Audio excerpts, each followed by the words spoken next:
अल्हम्दुलिल्लाह नहमदुहु व नस्तईनुहु व नस्तगफिरुहु व नु'मिनु बिही व नतवक्कलु अलैहि व नऊज़ु बिल्लाहि मिन शुरूरि अनफुसिना व मिन सय्यिआति अमालिना। मन यहदिहिल्लाहु फला मुज़िल्ल लहु व मन युज़्लिल्हु फला हादिय लहु व नशहदु अन ला इलाहा इल्लल्लाह वहदहु ला शरीका लहु वअशहदु अन्न मुहम्मदन अब्दुहु व रसूलुहु।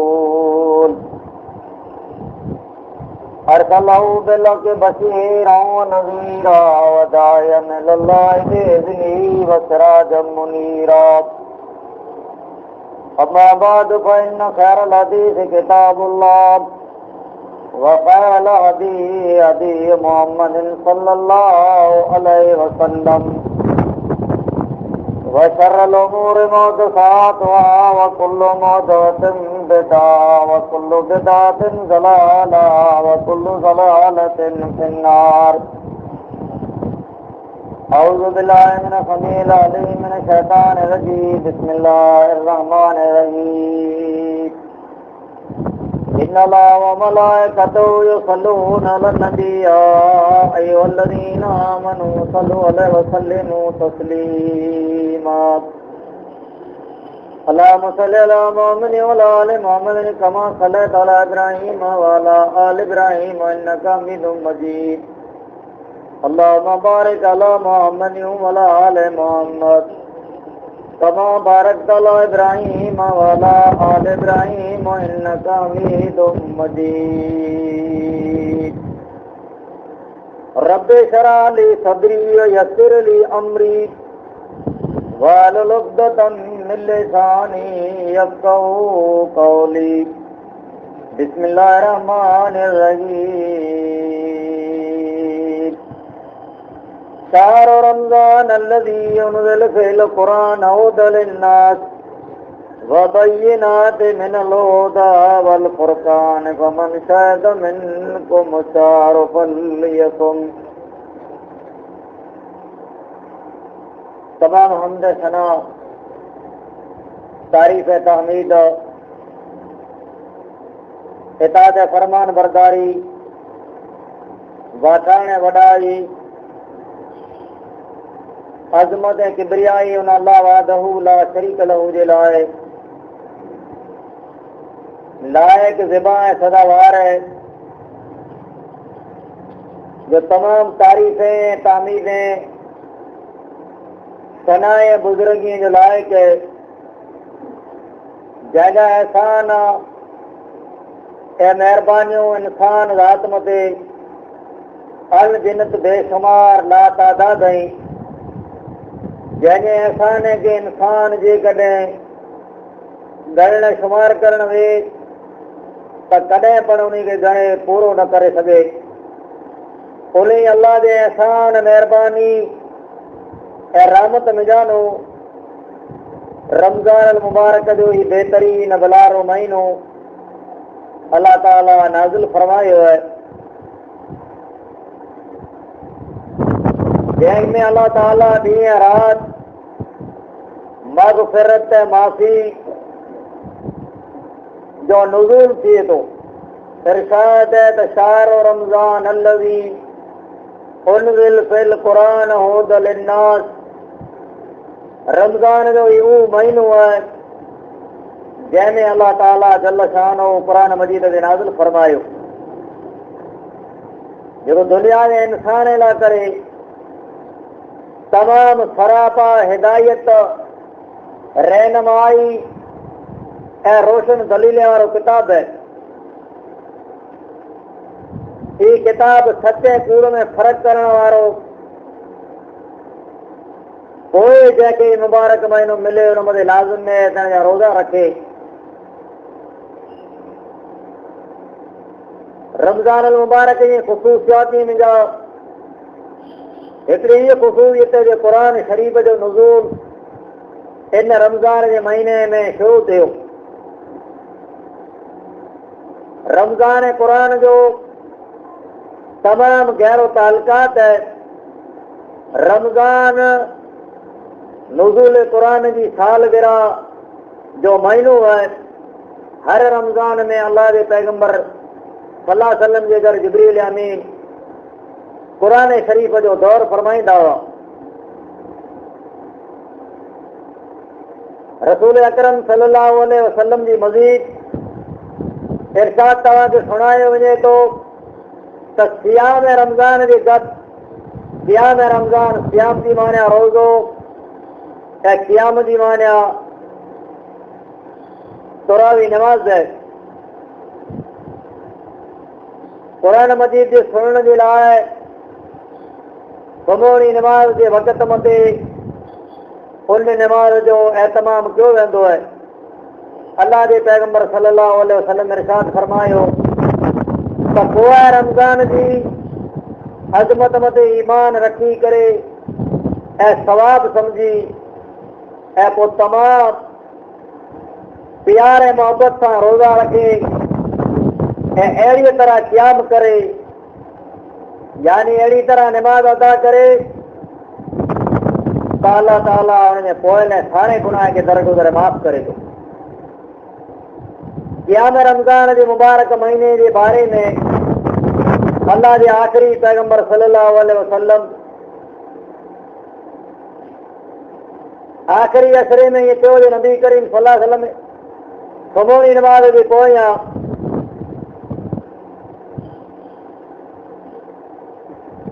इत्काफ़ जी जाइ में दाख़िल थी करे नमाज पढ़ण लॻा ऐं पाण जे करे ॿिया पाण साहब अची करे शामिल थिया। ॿई राति जो नमाज पढ़ाणी, टीह राति जो वधारे माण्हू गॾु पिया,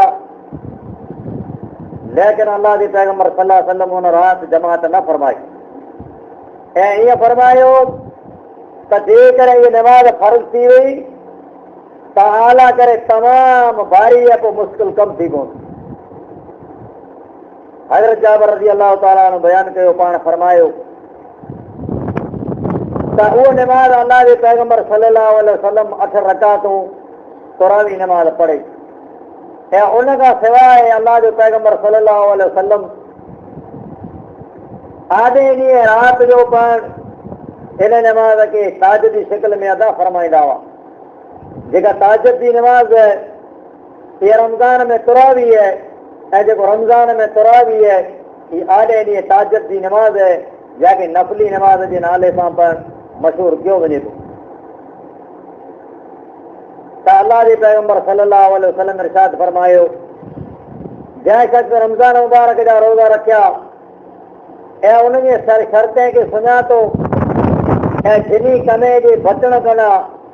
अल्लाह पाक इंसान खे मनाई कई है त पंहिंजे रोज़े रखण खां बाद ज़बान जी हिफ़ाज़त करे, अहिड़ी रीति पंहिंजी निगाह ऐं नज़र जी हिफ़ाज़त करे, पोइ सारो ॾींहुं परहेज़गारी जे अंदरि पूरो करे थो। अनस रज़ी अल्लाह ताला अन्हु का बयान है त अल्लाह जे पैगंबर सल्लल्लाहु अलैहि वसल्लम इरशाद फरमायो त रमज़ान मुबारक जो महीनो आ वटि आयो, इन में हिकिड़ी अहिड़ी राति है जंहिंजी इबादत 1000 महीने जी इबादत खां बहितर है। उन राति जे ख़ैर ऐं बरकत का जेको इंसान मारो मरियो वो बदनसीब इंसान है। अल्लाह जे पैगंबर सल्लल्लाहु अलैहि वसल्लम फरमायो त रमज़ान जे अचण मथे जन्नत जा सारा दरवाज़ा रोज़ेदार ऐं अल्लाह जे मोहम्मद बाने लाइ करे खोलिया वञे था ऐं जहन्नम जे दरवाज़े खे बंदि कयो वञे थो, शैतान खे क़ैद कयो वञे थो। इन में हू शख़्स नामुराद है जंहिं रमज़ान जो महीनो ॾिठो ऐं पोइ उन इंसान खे बख़्शिश नसीब न थी। रमज़ान जो महीनो आयो, न हुन जा रोज़ा हुनखे नसीब थिया, न हुन जूं नमाज़ हुनखे नसीब थियूं ऐं न हिन में मग़फ़िरत ऐं माफ़ी इंसान घुरई त अल्लाह जे पैगंबर सल्लल्लाहु अलैहि वसल्लम चयो त बदनसीब इंसान उहो है जंहिंखे हिन महीने में जा कीअं पण नसीब न थी। अल्लाह जे पैगंबर सल्लल्लाहु अलैहि वसल्लम इरशाद फरमायो त अल्लाह जे वेझो सारा अमल पेश किया वञे था। इन अमले में 7 दर्जे मथे अमल हुअनि था, पर उन में 2 अमल जेको आहिनि उहो ॿी शइ खे वाजिबु कनि था। हिकिड़ो त अहिड़ो अमल आहे जंहिंजे बारे में अचे त 100 नेकियूं लिखियूं वञे थियूं, ऐं हिकिड़ो अहिड़ो अमल आहे जंहिंजी को हद न आहे, उहो अमल आहे रोज़ो। यानी दुनिया जे अंदरि जेके इंसान अमल करे थो, इन अमल खे लिखण वारा ऐं अलाह ताईं पुॼाइण वारा अलाह जा मलाइक हुआ था। मगर रोज़ो अहिड़ो अमल आहे जंहिंजी तकलीफ़ जो अहसास या त रोज़े रखण वारे ख़ुदि इंसान खे हुए थो, जॾहिं हिन जी उञ ऐं तकलीफ़ इंसान महसूस करे थो, ऐं या त हुन रब खे ख़बर पए थी। एतिरे अलाह पाक चए थो त मुंहिंजा मलाइक आहिनि रोज़े जे सवाब जे लिखण जी आगे ताक़त न आहे, बल्कि रोज़ो मुंहिंजे बहाने जो रखियल मूला करे है, एतिरे हिन जो सवाब पण मुंहिंजे बहाने खे मुंहिंजे हथ से अता फरमाईंदो। एतिरे क़यामत ॾींहुं रोज़े जो सवाब अलाह ताला पंहिंजे बहाने खे पंहिंजे हथ से अता फरमाईंदो। अहिड़ो बेहतरीन अमल रमज़ान अल मुबारक जे महीने में रोज़ो है। अल्लाह जे पैगंबर सल्लल्लाहु अलैहि वसल्लम ने इरशाद फरमायो त इंसान जॾहिं नेकी जो इरादो करे थो, पोइ जे नेकी करे थो त 2 नेकी जो सवाब मिले थो, ऐं जेकर नेकी जो इरादो करे त उन कम ते पुॼी न सघे त हिकिड़ी नेकी जो सवाब मिले थो। पर जॾहिं गुनाह जो इरादो करे थो तंहिं सूदी अलाह जा मलाइकनि जो गुनाह नथा लेखी, जंहिं सूदी हुन गुनाह खे इंसान करे न लाइ। पोइ जॾहिं गुनाह हिन वटां थी वेंदो आहे तॾहिं हिन मथे सिर्फ़ु हिकिड़ो गुनाह लिखियो वेंदो आहे, ऐं नेकी जो इरादो करे त नेकी लिखी वेंदी आहे, ऐं कमु पूरो करे त अलाह पाक 2 नेकीअ जो पोइ उनखे वधाए 700 नेकी सूदी पाण अलाह ताला पुॼाए। अलाह जे पैगंबर सल्लल्लाहु अलैहि वसल्लम ने इरशाद फरमायो त रमज़ान मुबारक जी अवल राति थी थी, पहली रात जॾहिं थी थी तॾहिं बुरा ऐं शिरकश जिन शैतान क़ैद कया वञे था, दोज़ख जा दरवाज़ा बंदि कया वञे था, कोई दरवाज़ो उन मां नथो खोले, ऐं जन्नत जा दरवाज़ा खोलिया वञे था, उन मां कोई दरवाज़ो बंदि नथो कयो वञे। ऐं ऐलान थिए थो,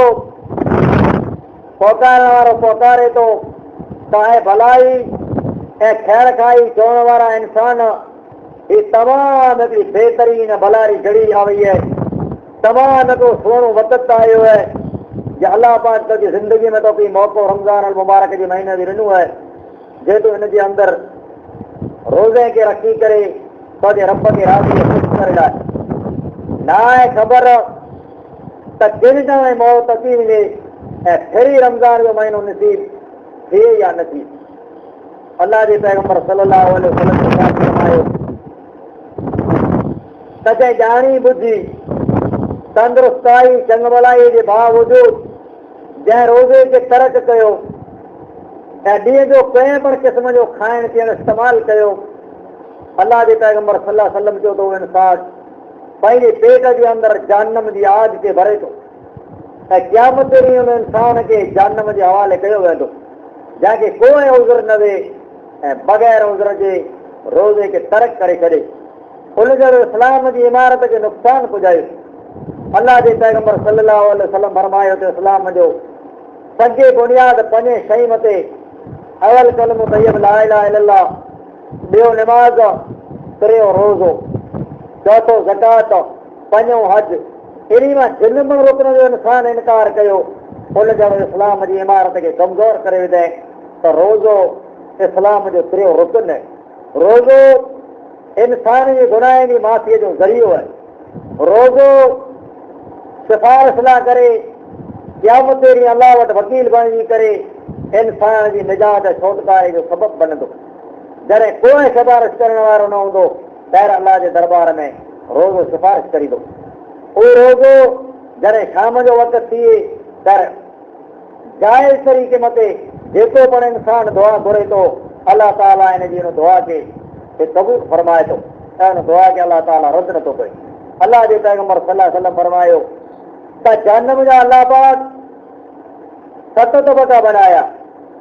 ऐं जन्नत जा अलाह पाक 8 तबका बनाया, जंहिंमें हिकिड़ो ख़ासि तबको बनायो जंहिंजे अंदरि सिर्फ़ु रोज़ेदार दाख़िल थींदा, जंहिंजो नालो बाबु रयान रखियो, यानी हुन दरवाज़े जो नालो रयान रखियो, रोज़ेदार लाइ करे ख़ासि, जंहिं रोज़े रखण वारा उन जन्नत में दाख़िल थी वेंदा। तॾहिं उहो दरवाज़ो उन खां बाद बंदि कयो वेंदो त रोज़ो अमल लाइ जंहिंजे रखण सां अलाह ताला जल शान राज़ी थिए थो ऐं इंसान जे गुनाह खे दरगुज़र माफ़ करे थो। पोइ अलाह जे पैगंबर सल्लल्लाहु अलैहि वसल्लम इरशाद फरमायो त कंहिं बि रोज़ेदार खे कोई इंसान रोज़ो खोलाए थो, हू पाणीअ जे डुक मथे खोलाए या खाराए पीआरे हुनखे द्रोह कराए, अलाह ताला जल शान हुन रोज़ेदार खे जेतिरो सवाब ॾे थो एतिरो रोज़े खोलाइण वारे खे सवाब अता फरमाए थो। असहाब किराम रिज़वान अल्लाह अजमईन तमामु कठिनाई जा ॾींहं हुआ, तकलीफ़ जो मौक़ो हो। इन आलम जे अंदरि कोई खाइण पीअण जी शइ मौजूद न हूंदी हुई। सलमान फारसी रज़ी अल्लाह ताला अन्हु अर्ज़ करे चयो त अल्लाह जा पैगंबर सल्लल्लाहु अलैहि वसल्लम हिकिड़ी त ताक़त सां किथां वई जॾहिं कंहिं रोज़ेदार खे पेट भरे खारायूं, तॾहिं अलाह जे पैगंबर सल्लल्लाहु अलैहि वसल्लम चयो त जेकॾहिं अलाह जे ख़ौफ़ में के पाणी जे डुक मथे रोज़ो खोलायो, खजूर जी टिक मथे रोज़ो खोलायो, त पिणु अलाह ताला खे सवाब एतिरो अता फरमाए। लेकिन उन जी तमन्ना इहा हूंदी हुई त पंहिंजो खाधो खणी ऐं रोज़ेदार खे ॾेई ॾियूं, या कंगाल ऐं मिसकीन खे ॾेई ॾियूं, असांजो रब सां मथे राज़ी थी वञे। अॼु पाण वटि चङ भलाई तंदुरुस्ती खाइण पीअण जी हर शइ मौजूदु हुअण जे बावजूदु तकलीफ़ थींदी कंहिंजी वजह ते पाण रोज़ो नथो रखिजे। हालांकि अज़ीज़ दोस्तो, उन ॾींहुं तकलीफ़ न हूंदी जिन ॾींहुं 50,000 वरे जो ॾींहुं हूंदो, तपश ऐं गर्मी हूंदी, सितर गज़ मारने जो पदर ज़मीन में हेठि हूंदो, उन जे ज़रिए इंसान बेहाल हूंदा, कोई सिफारिश करण वारो हुते मौजूदु न हूंदो। इन आलम में नाफ़रमानी करण वारा, शरीयत जो इनकार करण वारा, अल्लाह जे पैगंबर सल्लल्लाहु अलैहि वसल्लम जी ॻाल्हि खे न मञण वारा इंसान जॾहिं अचींदा, अल्लाह जे पैगंबर सल्लल्लाहु अलैहि वसल्लम जो तव्हां हौज़ मथे उबल हूंदोसि ऐं माण्हूअ खे पाणी भरे हुननि जा पीआरींदोसि, तव्हां त हिकिड़ी उमत जमात थींदी जंहिंखे अल्लाह जा मलाइका रोके छॾींदा। ऐं चवंदोसि अल्लाह जे मलाइके खे त अल्लाह जा मलाइको ही त मुंहिंजी उमत जा माण्हू आहिनि। अल्लाह जा मलाइका चवंदा त अल्लाह जा रसूल सल्लल्लाहु अलैहि वसल्लम ही उहो इंसान ई जंहिं मथे अल्लाह जी लानत ऐं फटकार हुई, जंहिं इस्लाम जे अहकाम जो एतराम न कयो, जंहिं निमाज़ जी पाबंदी न कई, जंहिं रमज़ान जे महीने जी इज़त न कई, जंहिं रोज़े जी हुरमत न कई,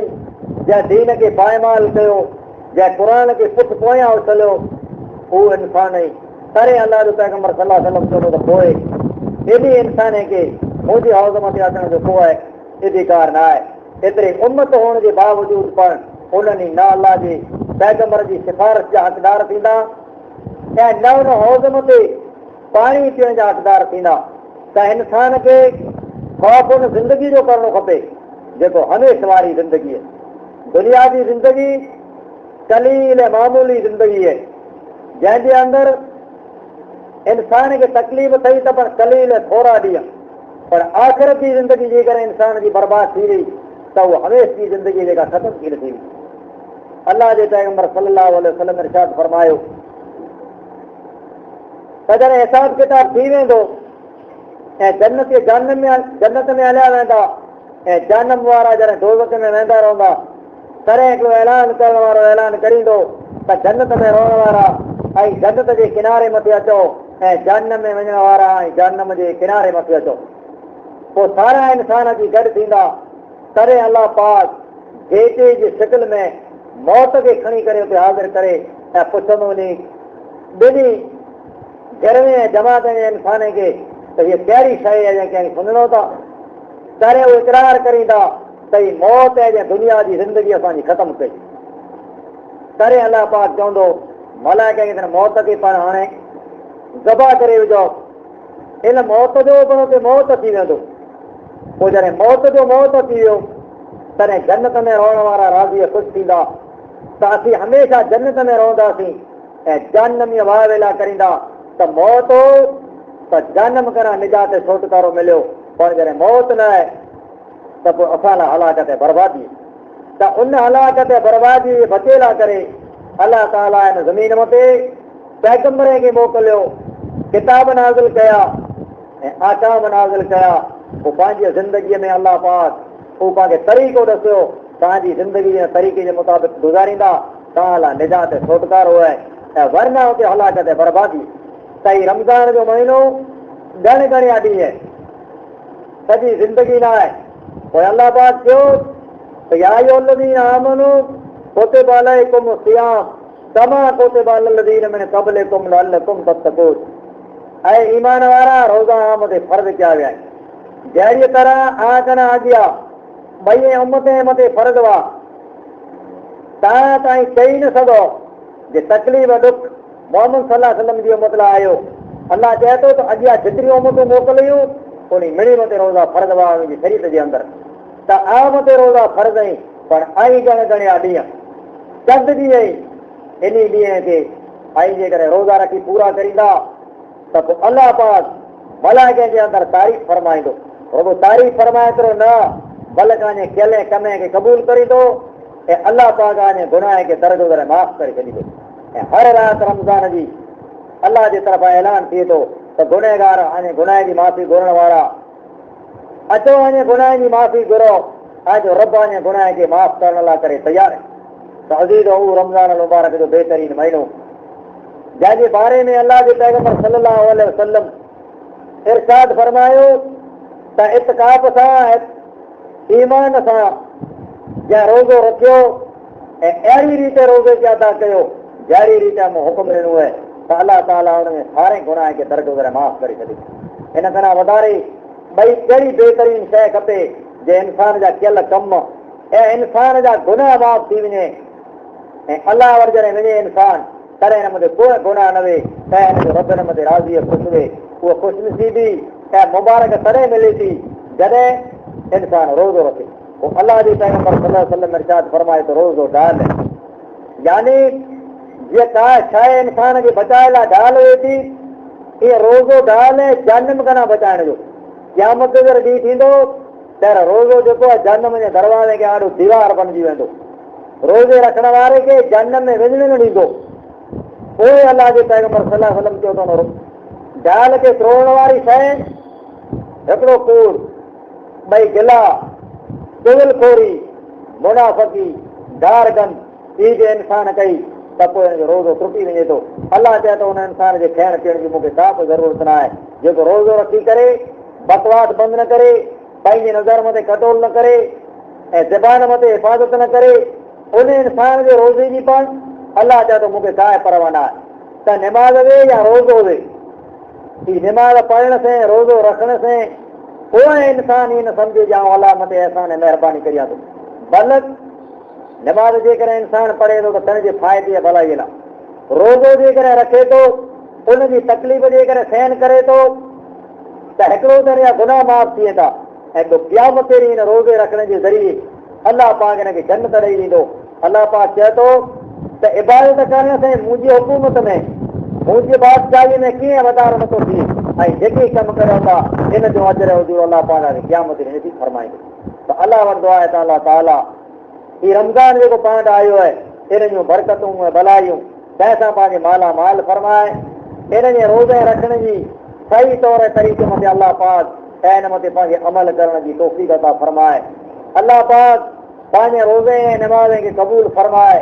अलाह पंहिंजे गुनाह ऐं ग़लती पंहिंजे लक्ष्य खे दरगुज़र फरमाए अयल आलमीन तो असां मथे करम ऐं रोम जी बरसाती खे नाज़िल फरमा ऐं अलाह तूं बेज़बान जानवर ऐं चौपे मथे हाल मथे तूं रोम फरमा ऐं अलाह वैरान ऐं उजड़ल ज़मीन खे तूं आबाद फरमा आलमीन जी की बीमार में ताकि तुम शिफा अता फरमा, बेगुनाह जो कहते में ताकि तुम आज़ादी अता फरमा। आमीन सुम्मा आमीन। वाखिर दवाना अनिल हम्दुलिल्लाहि रब्बिल आलमीन।